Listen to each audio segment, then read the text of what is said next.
There is a profound truth hidden in the dark corners of human experience. What we fear the most, what we try to avoid, and what we deny about ourselves often carries the greatest potential for transformation. The empath by nature is drawn toward light, compassion, and healing.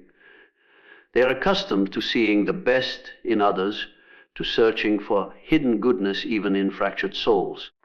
But when an empath encounters the narcissist, they are confronted with something they cannot easily reconcile: raw, unfiltered darkness.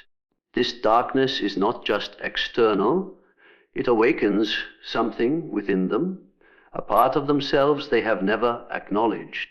That part is called the shadow. The shadow is the collection of everything we repress: our anger, our fear, our capacity for cruelty, our unspoken desires. For the empath, this shadow is often denied in the name of goodness. They convince themselves that being selfless, forgiving, and endlessly giving is the highest path. Yet in doing so, they bury the parts of themselves that could defend, protect, and stand strong. The narcissist becomes the mirror that forces the empath to confront this neglected territory of the psyche. At first, this confrontation feels like devastation. The empath feels violated, betrayed, drained, and stripped of their innocence. They wonder how someone could so skillfully manipulate love, how kindness could be met with exploitation, how trust could be weaponized against them. In that moment, the empath feels as if they are staring into a void. But this void is not only in the narcissist. It is also the gateway to the empath's own shadow. This is where the teaching begins. The shadow does not exist to destroy. It exists to educate. It whispers, you too have power you have not used. You too carry fire you have been afraid to ignite. You too must stop hiding behind your own light and learn to wield the darkness wisely. For the empath, this realization can be terrifying. They have always seen themselves as healers, not fighters, as nurturers, not warriors. But the shadow shows them that true wholeness cannot be built on denial. When the empath accepts the shadow as teacher, they begin to transform. They realize that anger is not evil, it is fuel for setting boundaries. They recognize that suspicion is not cruelty, it is protection against deception. They discover that saying no is not unkindness, it is an act of self-respect. The narcissist, in all their manipulation, inadvertently becomes the catalyst for the empath's awakening. By pushing the empath into their own shadow, they force them to reclaim the strength they had abandoned. The empath learns that darkness is not the opposite of light. It is its necessary counterpart. Without shadow, light has no depth, no substance, no definition. By integrating their shadow, the empath becomes whole. They are no longer simply a vessel of endless compassion, vulnerable to exploitation. They become discerning. They know when to give and when to withhold. They know when to nurture and when to stand firm. They know when to walk away without guilt, because they understand that self-sacrifice without limits is not love, but self-destruction. The shadow as teacher also reveals to the empath the true nature of humanity. They see that every soul carries both light and darkness, and that pretending otherwise is the root of much suffering. They stop searching for saints and stop trying to fix sinners. Instead, they learn to see people as whole beings, capable of both harm and healing. This knowledge gives them a profound clarity. They no longer chase illusions, nor are they blindsided by masks. The shadow has taught them to see truth beyond appearances. Through this process, the empath realizes that their greatest strength is not in avoiding darkness, but in facing it. They can sit with pain without flinching, because they have lived through their own. They can stand before manipulation without wavering, because they know the cost of blindness. They can hold compassion without being consumed, because they now balance it with wisdom. The narcissist's darkness was meant to destroy the empath, but instead it became their initiation. It introduced them to the hidden teacher within, the shadow. And once the empath listens to this teacher, they are no longer the same. They are tempered like steel, not brittle glass. They are no longer Nama, the givers of endless light, but whole beings who can wield both light and shadow with purpose. The shadow teaches the empath that survival is not enough. To merely endure is to remain wounded. True transformation comes when they take the lessons of betrayal, pain, and loss, and transmute them into strength, awareness, and sovereignty. The empath, once defined by softness alone, now carries an inner authority that cannot be shaken.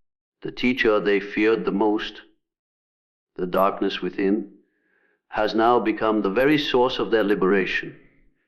And with that, the empath steps into a new form of power, no longer running from the shadow, but walking beside it, guided by its wisdom, strengthened by its presence, and awakened to the wholeness of who they truly are. Pain is the crucible through which the empath is transformed. To those who have not lived it, pain appears only as suffering, a burden to be escaped or suppressed. But for the empath who has endured the entanglement with a narcissist, pain becomes something more. It becomes raw material for alchemy. It becomes the fire that reshapes the soul into a form it could never have taken without being broken, tested, and burned. The relationship with a narcissist is unlike ordinary heartbreak. It is not just love lost, it is identity fractured. The empath pours their heart into someone who feeds not on connection but on control. Their kindness becomes currency for manipulation. Their vulnerability becomes a weapon turned against them. Their devotion becomes chains that bind them to someone who thrives on their suffering. When the empath finally emerges from this bond, they do not come out unscathed. They come out carrying the ashes of trust, the residue of betrayal, and the ache of a soul that has seen how dark human nature can be. Yet here lies the secret of alchemy. What looks like ruin is actually transformation in progress. Just as the ancient alchemists sought to turn lead into gold, so too does the empath, through endurance and reflection, turn the leaden weight of pain into something precious. The agony of betrayal, the humiliation of manipulation, the grief of lost innocence, all of these are transmuted into wisdom, resilience, and inner power. The process begins in the depths of despair, in those moments when the empath feels stripped of identity, when they question their worth, when they doubt their very sanity. They are unknowingly entering the furnace of transformation.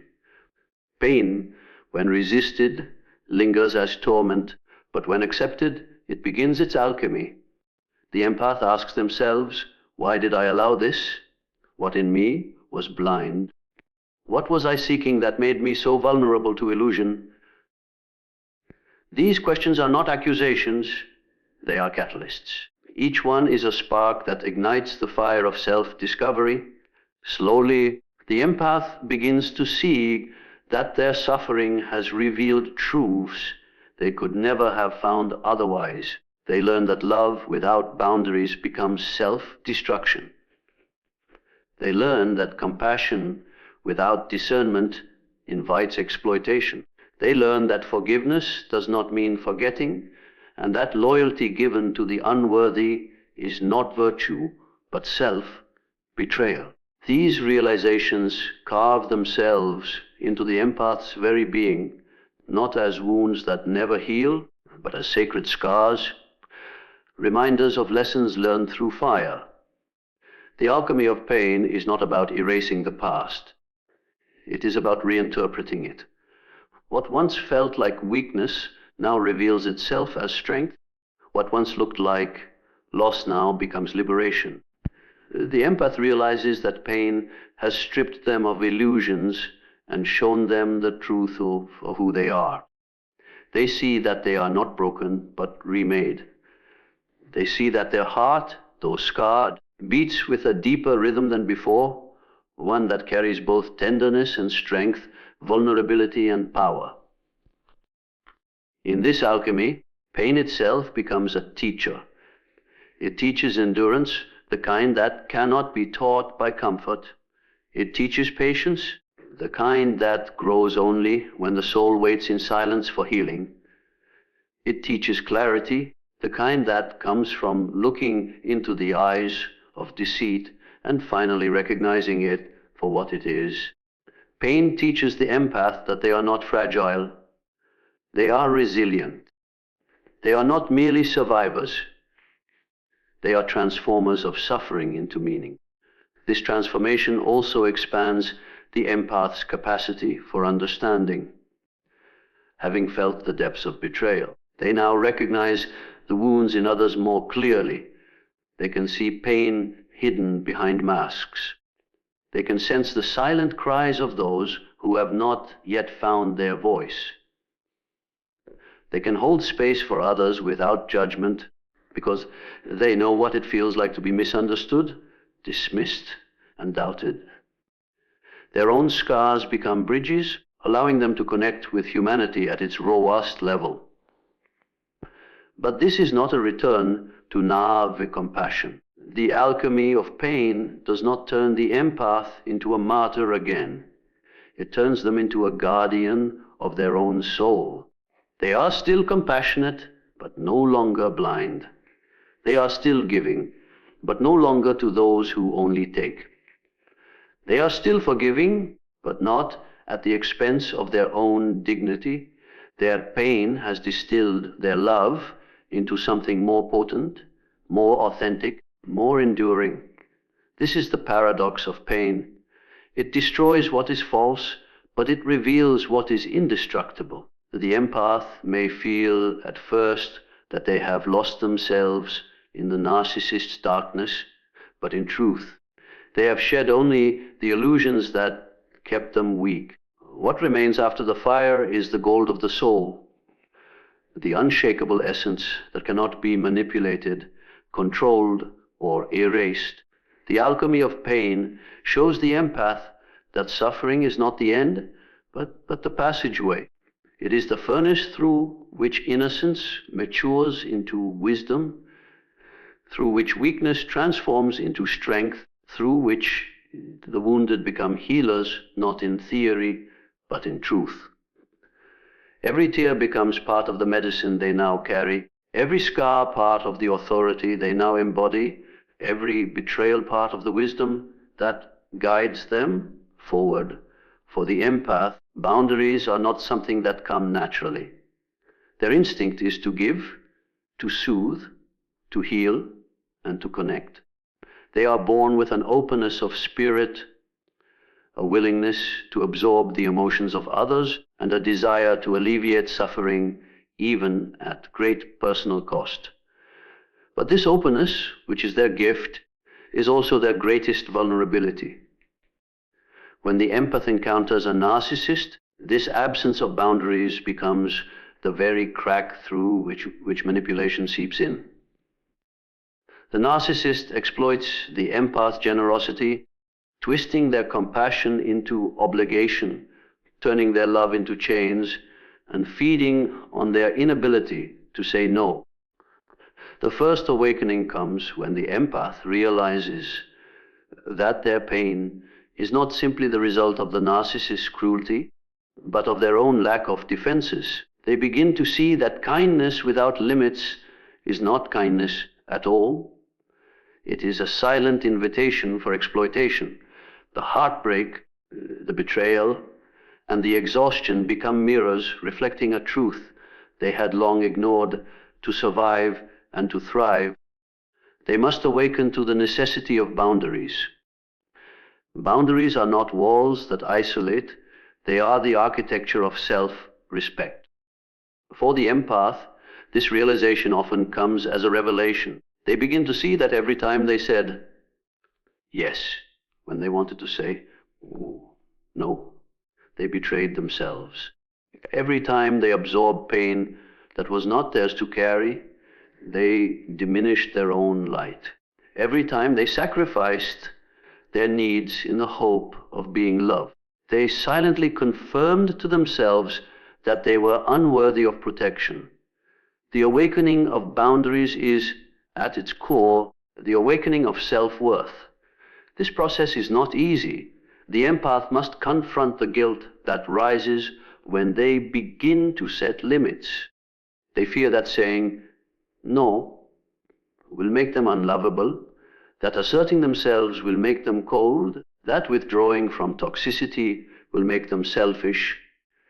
These fears are the remnants of conditioning, messages absorbed from childhood, from society, from relationships that equated love with self-erasure.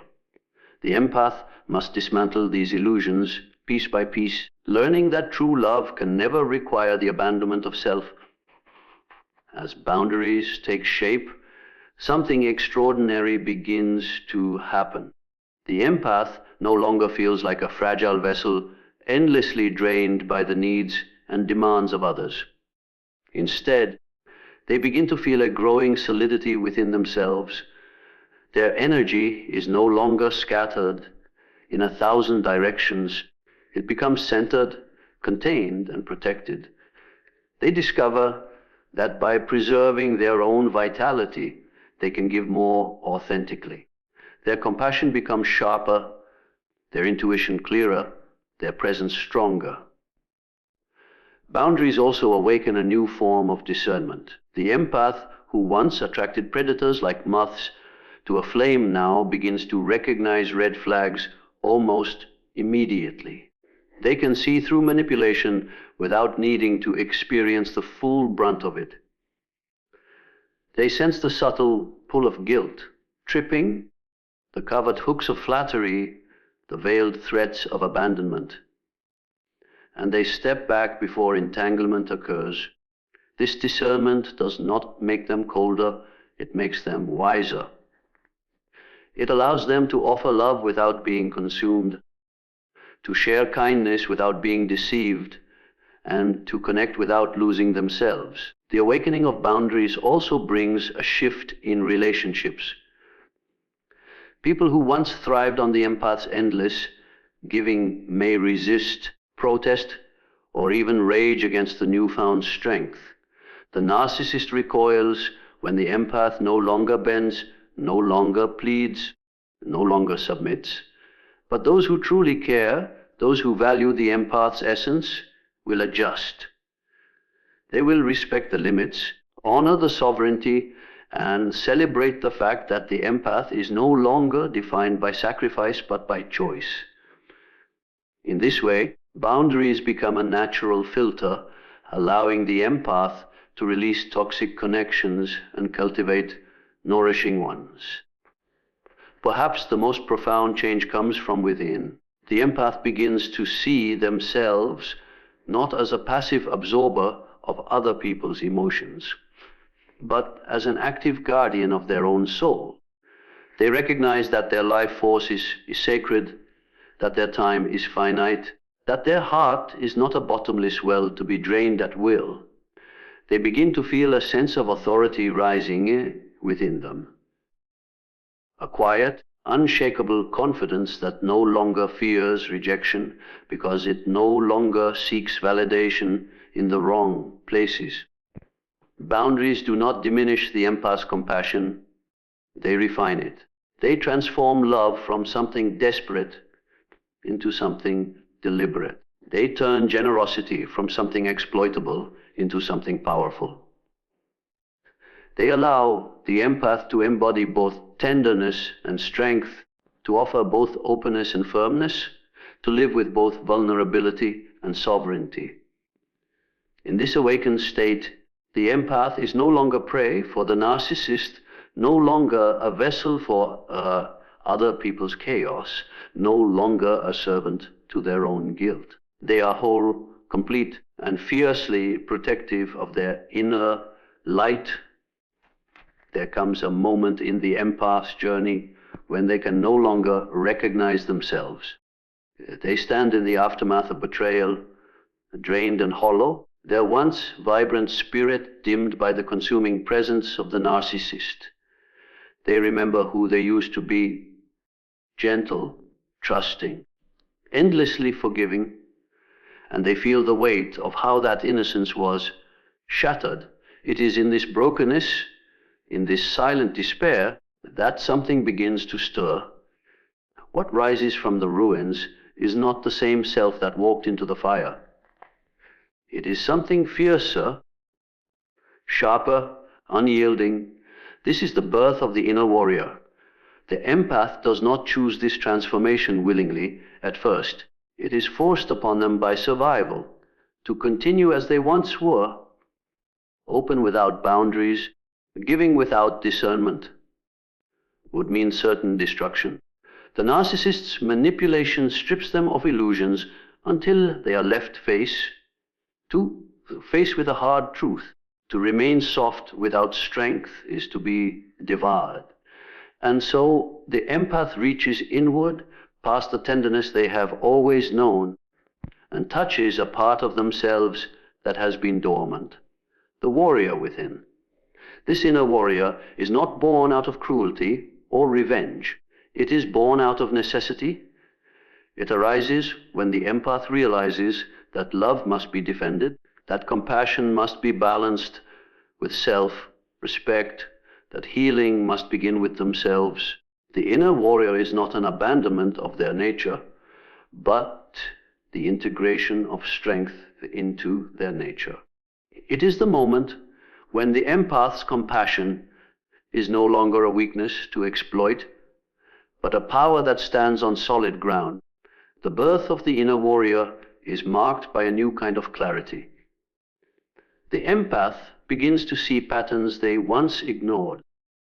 They can detect manipulation before it takes root, sense lies beneath charm, and recognize exploitation hidden behind flattery. Where once they doubted themselves, now they trust their intuition with unwavering confidence. The warrior sharpens their perception, giving them the ability to protect their heart without closing it off. With this birth comes the courage to say no. For the empath, no was once the hardest word to speak. They feared it would make them unlovable, feared it would push people away, feared it would brand them as selfish. But the warrior within does not tremble at rejection. The warrior knows that no is not cruelty but sovereignty. Each boundary drawn, each refusal voiced, becomes a declaration of self-worth. The empath, once pliable under the weight of others' demands, now stands firm, rooted in their own truth. The inner warrior also brings with it an unshakable resilience. The empath, who once collapsed under betrayal, now rises with unbreakable resolve. They no longer view suffering as an enemy, but as a teacher. Every wound becomes armor, every scar becomes proof of survival, every fall becomes the ground upon which they rise stronger. The narcissist's cruelty, which once sought to destroy them, becomes the very forge in which their strength is tempered. This transformation is not about becoming hardened or losing tenderness. The empath still feels deeply, still loves profoundly, still carries compassion within their soul. But now that compassion has teeth. It does not allow exploitation. It does not allow self-betrayal. It does not beg for recognition from those who cannot give it. The warrior knows that to love others truly The empath must first love themselves fiercely. As the inner warrior grows, the empath begins to embody a balance they never knew was possible. They are both healer and protector, both nurturer and guardian, both gentle and formidable. Their presence shifts, no longer marked by vulnerability alone, but by a quiet authority that commands respect without demanding it. They move through the world differently. They no longer shrink in the face of intimidation, no longer plead for understanding, no longer chase validation. Their strength speaks for itself, silently yet powerfully. The birth of the inner warrior also transforms how the empath views their past. They no longer see themselves as a victim of the narcissist's cruelty, but as a survivor who was forced into awakening. They see their suffering not as wasted time, but as the furnace that forged their strength. They recognize that without the darkness they endured, the warrior within would have remained asleep, buried beneath layers of innocence and denial. The narcissist thought they were breaking the empath, but in truth, they were initiating them into a deeper power. What emerges from this birth is an empath who is no longer afraid of darkness, neither within themselves nor in others. They can look into the abyss and not flinch, because they have faced it and survived. They carry both tenderness and fire, both vulnerability and steel. They have become whole, embodying the duality of human nature, no longer fragmented by fear or denial. The birth of the inner warrior is not a single moment, but an unfolding. It begins in pain, grows in confrontation, and solidifies in choice. Each time the empath asserts themselves, each time they protect their heart, each time they refuse manipulation, the warrior within strengthens. This warrior is not fueled by hatred, but by clarity, not driven by vengeance, but by sovereignty, not obsessed with battle, but prepared for it when necessary. Through this transformation, the empath discovers a new identity. They are no longer the fragile soul who bends under pressure, nor the naive giver who mistakes sacrifice for love. They are something greater, a being who can stand in both compassion and power, who can love without losing themselves, who can walk through darkness and carry light without fear. There is a stage in the empath's journey where survival is no longer the measure of their growth. They have endured the narcissist's deception. They have walked through the fire of betrayal. They have reclaimed their boundaries and given birth to their inner warrior. Yet, beyond strength and resilience lies another transformation, one that transcends survival and even empowerment. It is the movement into mysticism, where the empath becomes not just a protector of their own soul, but a seer of deeper truths, one who perceives life through the eyes of spirit rather than through the wounds of the past. This is the transformation into the mystic. The empath who becomes the mystic does so because they have been to the depths. They have seen the cruelty of human shadows. They have touched despair. They have carried burdens that nearly crushed them. To most, these experiences leave bitterness or cynicism, but for the empath, they become gateways. Pain cracks open the surface of ordinary perception and reveals the layers beneath. In suffering, the empath discovers that reality is not merely what is visible, but a weaving of forces, light and dark, truth and illusion, love and power. The mystic is born when the empath learns not only to endure the darkness, but to see through it. The mystic carries an awareness that others miss. Where most are blinded by appearances, the mystic perceives energy beneath words, intentions beneath actions, the soul beneath the mask. The narcissist's endless games once trapped the empath, but now those games are transparent. The mystic can look at someone smiling and sense the hidden wound or the concealed agenda. They can walk into a room and feel the unspoken tension, the suppressed rage, or the quiet grief. This vision is not paranoia. It is intuition refined by suffering, sharpened by the lessons of the shadow, clarified by the alchemy of pain. But the transformation into the mystic is not only about seeing others more clearly, it is also about seeing themselves. The empath has faced the shadow within and accepted it as teacher. They no longer deny their anger, their fear, their capacity for strength.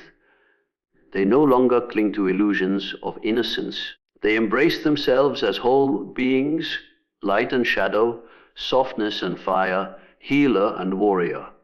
In this wholeness, they discover a profound truth. The self is not limited to personality, not confined to identity, not reduced to wounds. The self is something vast, eternal, connected to a greater field of consciousness. The mystic empath begins to experience life as a dance of interconnected energies. They see that nothing is isolated, that every encounter carries meaning, that every wound can be a portal to awakening. Their suffering with the narcissist was not meaningless cruelty, but an initiation into depth, an invitation to expand beyond the ordinary.